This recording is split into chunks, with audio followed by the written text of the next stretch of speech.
My search led me to the study of the spiritual forces with which all of us are blessed. And it was in this field that I came upon a clue which has enabled me to help millions of people to find their earthly destinies.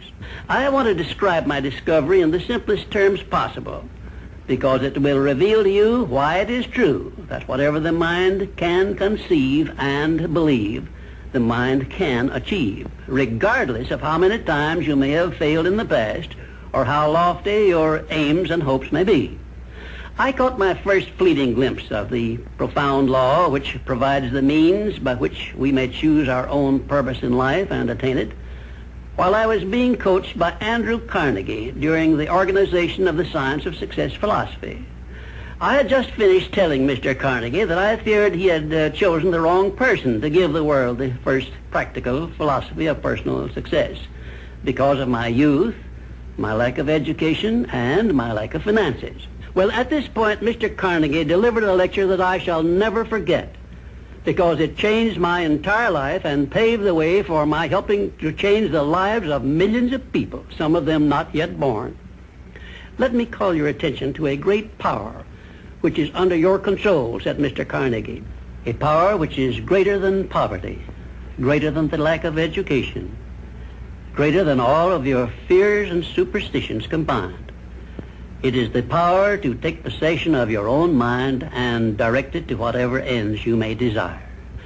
This profound power, Mr. Carnegie continued, is the gift of the Creator, and it must have been considered the greatest of all of his gifts to man, because it is the only thing over which man has the complete and unchallengeable right of control and direction. When you speak of your poverty and lack of education, Mr. Carnegie explained, you are simply directing your mind power to attract these undesirable circumstances, because it is true that whatever your mind feeds upon, your mind attracts to you. Now you see why it is important that you recognize that all success begins with definiteness of purpose, with a clear picture in your mind of precisely what you want from life. Then Mr. Carnegie continued his speech with a description of a great universal truth which made such an impact upon my mind that I began then and there to give myself a new outlook on life and set up for myself a goal so far above my previous achievements that it shocked my friends and relatives when they heard about it. Everyone, said Mr. Carnegie, comes to the earth plane blessed with the privilege of controlling his mind power and directing it to whatever ends he may choose. But, he continued, everyone brings over with him at birth the equivalent of 2 sealed envelopes, one of which is clearly labeled the riches you may enjoy if you take possession of your own mind and direct it to ends of your own choice, and the other is labeled the penalties you must pay if you neglect to take possession of your mind and direct it. And now let me reveal to you, said Mr. Carnegie, the contents of those 2 sealed envelopes. In the one labeled riches is this list of blessings. 1, sound health. 2, peace of mind. 3, a labor of love of your own choice.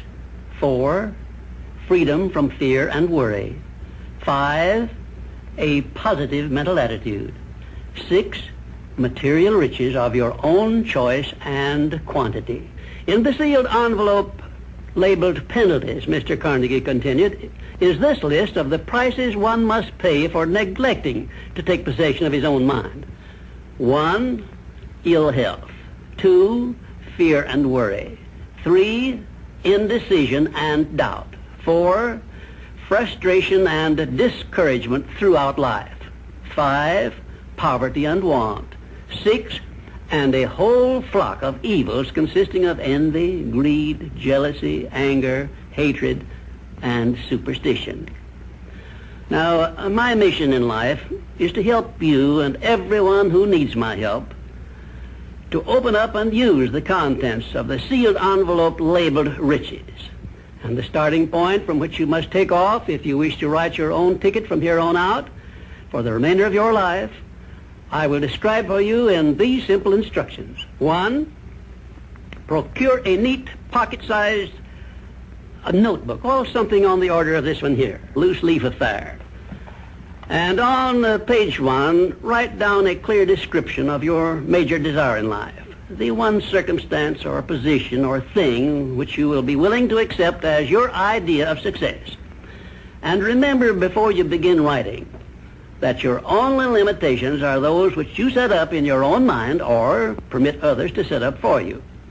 And 2, on page 2 of your notebook, write down a clear statement of precisely what you intend to give in return for that which you desire from life. And then start in right where you stand now to begin giving. And 3, memorize both of your statements, what you desire and what you intend to give in return for it, and repeat them at least 12 times daily.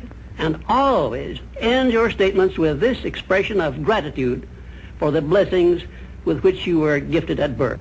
I ask not, O divine providence, for more riches, but more wisdom with which to accept and use wisely the riches I received at birth in the form of the power to control and direct my mind to whatever ends I desire. If you are not too successful or self-satisfied to accept and express this profound prayer, if you accept it and express it in the same spirit of humble sincerity in which I pass it on to you, a new and a better world will reveal itself to you. A world in which you will see reflected the circumstances and the things which you yourself have created. And now let me close this, our first visit, with my favorite expression of gratitude. O divine providence, I ask not for more riches, but more wisdom with which to make wiser use of the riches you gave me at birth, consisting in the power to control and direct my own mind to whatever ends I desire.